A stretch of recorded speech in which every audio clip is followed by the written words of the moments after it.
მოგესალმებით. ამ ვიდეოში ვისაუბრებ მილიმეტრულ ტალღებზე. რატომ ხდება ინტერნეტის შენელება და როგორ გვიშველის ახალი ტექნოლოგია?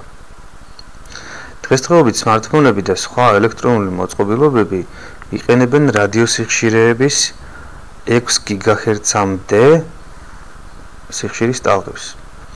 მაგრამ ამ სივრცეში უკვე ძალიან ბევრია მოწყობილობა ჩართული.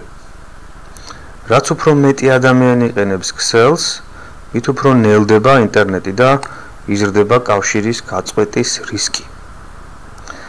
რა შეიძლება იყოს გამოსავალი ამ შემთხვევაში? მეცნიერები ცდილობენ უფრო მაღალი სიხშირის ტალღები გამოიყენონ 30-დან 300 GHz-მდე, რაც ცნობილია როგორც მილიმეტრული ტალღები, millimeter waves. ეს ტექნოლოგია მეტი სიჩქარის და უკეთესი კავშირის საშუალებას მოგცემს. მილიმეტრულ ტალღებს ერთი პრობლემა აქვს.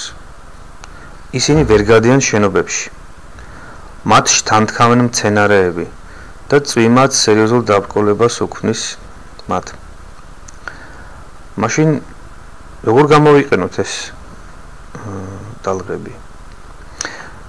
მეცნიერები ქმნიან მცირე ზომის ანტენებს, რომლებიც ქალაქებში სხვადასხვა ადგილას განთავსდება და ამ ტექნოლოგიით ქსელი ხდება უფრო სწრაფი და სტაბილური.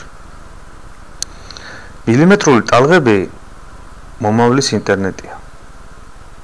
მადლობა ყურადღებისთვის.